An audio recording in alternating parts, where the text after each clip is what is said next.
Bueno, acá estamos de vuelta con Ciencia Suelta, así que pasado lo que dijimos, empezamos. Vos sabés que hoy te iba a hablar de Reiki y otras chauchas, pero mejor hablemos de ciencia. Hablando de lo que habíamos dejado inconcluso la semana pasada, que es la historia de las computadoras. Como recordarás, empezamos con las computadoras mecánicas del 1600 al 1800. Y que aún dan dolores de cabeza. Y que, sí, ahora andan dolores de cabeza. ¿Qué tenemos? ¿Algún bloqueo de alguna página por ahí? Ya veo, sí. No, bueno, más de uno que usa computadora entenderá la situación. Pero, bueno, las primeras calculadoras que se hicieron, como la máquina de Pascal, tuvo sus problemas mecánicos de la época, ¿no? No sí. Era mecánica, tuvieron problemas mecánicos. Pero cerrando más o menos a donde nos habíamos quedado, que estábamos a mediados de 1800, en 1854 aparece un señor Bull, George Bull, ¿no es cierto?, que nació en 1815, murió en 1864, o sea, 10 años antes de su muerte. El tipo desarrolla un álgebra que se llama álgebra de Bull. Es un álgebra de unos y ceros. O sea, trabaja solamente con unos y ceros. Te puede dar una idea que ya viene por dónde viene el aporte que el tipo hace, ¿no? Porque las computadoras modernas se manejan todas con... Claro, 02, 02. Claro, sí, exactamente, son números binarios. Son binarios. 0 y el 1 solamente. El 12 se suele escribir para indicar que es binario el sistema. Entonces con eso se pueden hacer todas las cuentas. O sea, con ceros y unos nada más vos podés hacer todas las cuentas que existan. Incluso con ceros y unos vos podés codificar datos, palabras, videos, fotos, lo que se te dé la gana. Y todo eso está basado en las teorías que este señor expone. Si no es el primero en el que se puede tratar un sistema binario, pero sí el que realiza un estudio y un desarrollo de un álgebra completamente cerrada. El señor tiene el premio fue miembro de la Royal Society en Inglaterra, ¿no? Y también tiene la medalla de la Royal Society, que tiene también Ada Lovelace, de la que hablábamos, Mary Summer, la reina de las ciencias, ¿no? Un galardón que no mucha gente puede ostentar. No, muy pocos. Es un lugar muy selecto. Pero bueno, ¿esto qué aportación tiene? Bueno, está muy relacionada la aportación con el trabajo que se hizo en Estados Unidos. ¿Te acordás? A partir del del censo de 1880, se había tardado en calcular todo, en reunir todos los datos y hacer el cálculo de los datos del censo, propiamente dicho. Se habían tardado 7 años y se calculaba que para 1890 se iban a tardar 10 años. Aclaremos que los censos en Estados Unidos están a cargo de los estados, porque son autónomos. Son Estados Unidos. Sí, exactamente. Pero se coordinan, coordinan y los hacen todos juntos. Los hacen en el mismo año para tener un dato anual. Y después tienen que compilar todos los datos de todo Estados Unidos. Y lo cual les llevaba 7 años, iban a tardar 10 años, iban a tardar lo mismo que el propio censo y ya se les colapsaba el sistema. Así que un señor inventó, Hermann Hollerith, inventa una máquina que es la máquina tabuladora. Es una máquina que funciona con unas tarjetas perforadas que se ingresan y las tarjetas son las respuestas de la gente con una selección de casilleros, ¿no? Entonces esa máquina simplemente se vienen las respuestas de las personas en unas tarjetas perforadas, se meten adentro de la máquina y esta funciona con un sistema que es binario, de unos y ceros, ¿no? Básicamente es el primer concepto de computadora binaria que existe. Y es la que desemboca después, varios años después, mediante muchas fusiones de empresas que se realizan, 3 o 4 fusiones de empresas, termina siendo la International Business Machine Corporation, o sea, IBM Corporation. Y ahí nos habíamos quedado la semana pasada. Después hablamos de Alan Turing. Alan Turing, ya estamos en 1912, poquitos años después del censo de Estados Unidos, ¿no? En 1912 nace Alan Turing y fallece por un suicidio de la famosa manzana mordida de Alan Turing, ¿no? Una manzana envenenada con cianuro. A la usanza de la época. Que está mordida. Te podés dar un poco la referencia de que nadie dice por qué pusieron el logo de Apple, pero que este señor, que es uno de los padres de la computación, se haya suicidado por morder una manzana, digamos, y que el logo de Apple sea una manzana es demasiada casualidad. Así que una manzana mordida, aparte. Además está mordida. Una manzana mordida, exactamente. Que es lo que encontraron. Bueno, este señor, pese a haber hecho todo lo que ahora les vamos a contar, fue condenado por tener relaciones homosexuales. O sea, era un delito tener relaciones homosexuales y por eso lo condenan. Y, o sea, él termina teniendo una restricción domiciliaria, y en el mismo año que lo liberan, es el mismo año en el que lo liberan de esto, lo perdonan, es el mismo año en el que él se suicida.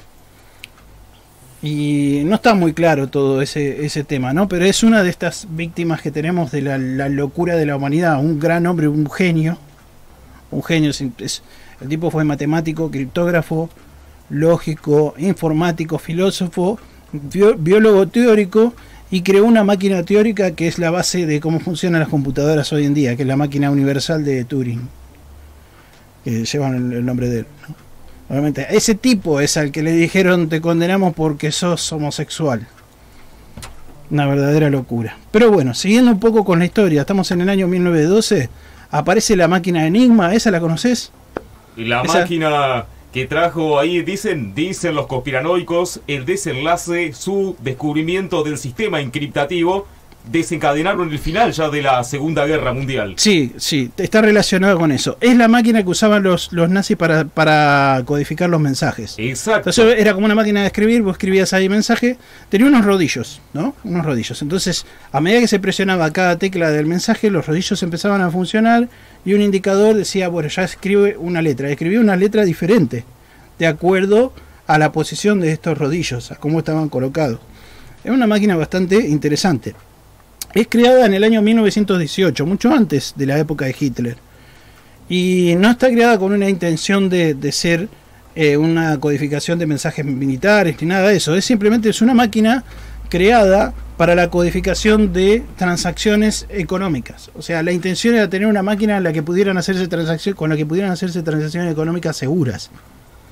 Fíjate, sí. Hoy se utiliza ese sistema, ¿eh?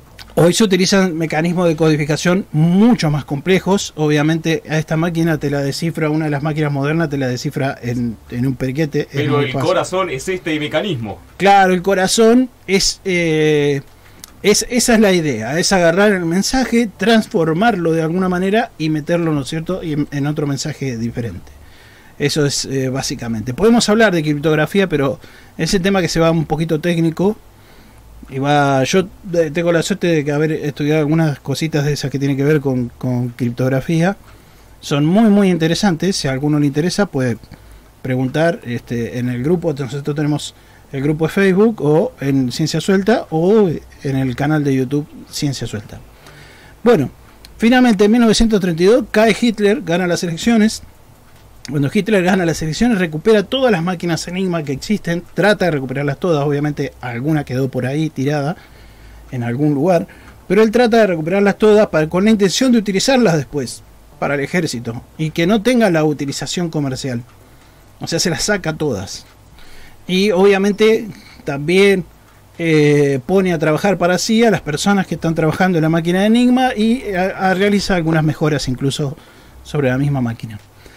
En los mismos años, Marian Adam Rejewski es un matemático y criptógrafo de la época, ¿no es cierto? Un joven de 20 años, descifra algunos de los códigos de Enigma. Posteriormente, el año 1938,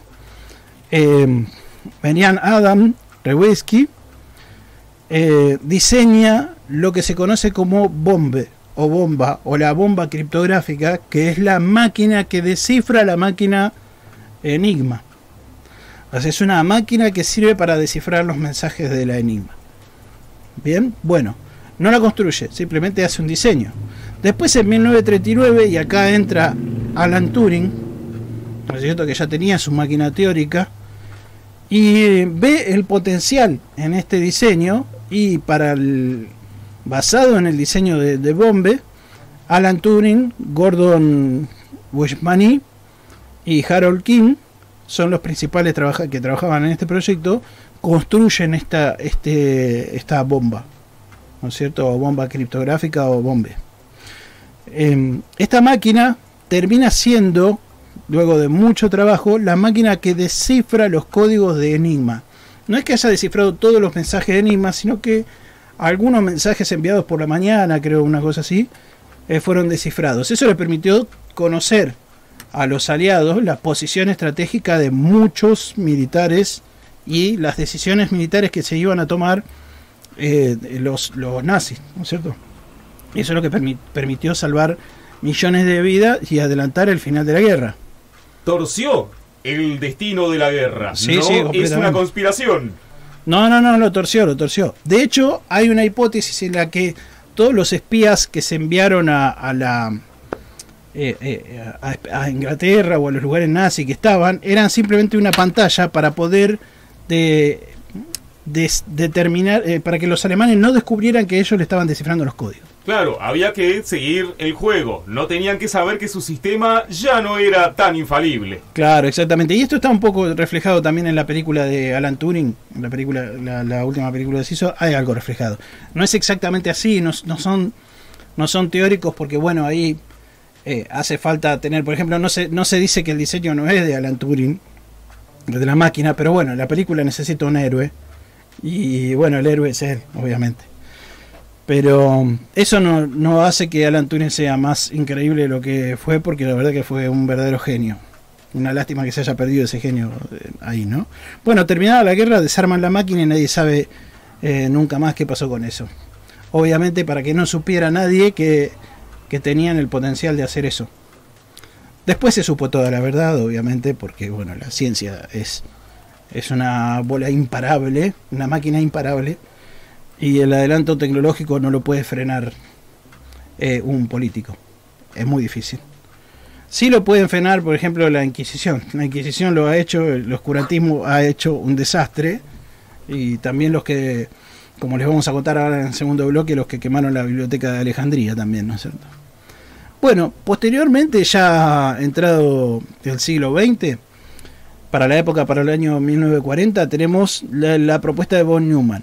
O sea, John von Neumann es el creador de una arquitectura de computadoras. O sea, la arquitectura de computadora, ¿qué queremos decir? Es cómo está armada la computadora adentro.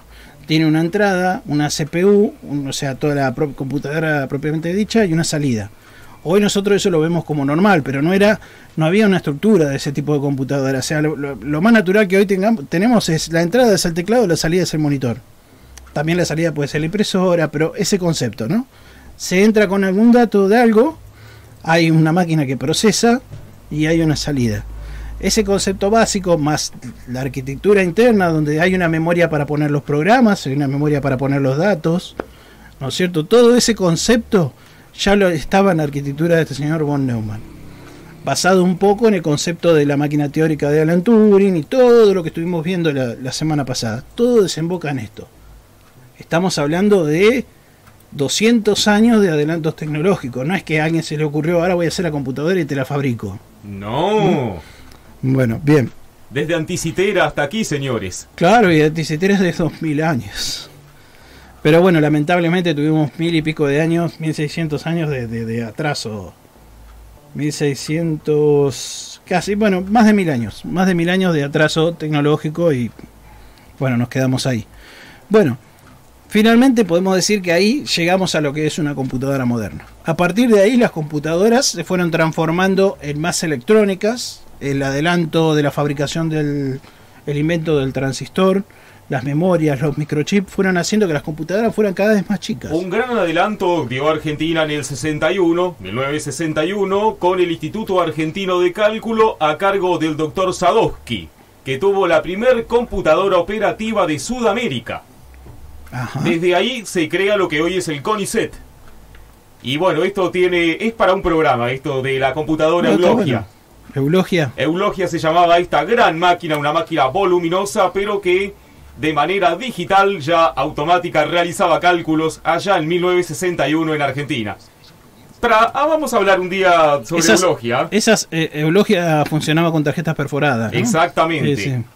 Hay gente que ha trabajado en eso, seguramente alguna persona ya mayor que haya trabajado ahí seguramente. Claro, esta idea la tomó el doctor Sadowski de su viaje por Italia y por Europa allá por 1949, concretamente. Volvió, ya él siendo matemático de la UBA, siendo físico, recibido en la UBA, regresó al país con esa idea. y llega hasta el año 1961 para plasmar esa idea y que las autoridades lo tuvieron en cuenta, y nació este Instituto Argentino de Cálculo, que fue el germen del CONICET argentino. Bien, bueno, y nos vamos con eso entonces. Nos vamos con eso y volvemos en un momento con Ciencia Suelta y hablamos a ver qué de estas personas que dieron su vida y murieron por la ciencia, y de una forma, digamos, terrible, algunos quemados vivos, así que y han logrado, y que hemos logrado llegar al conocimiento que tenemos hoy. Por supuesto, espero que hayan pasado un excelente día, una excelente noche, y que sea el peor del resto de sus vidas.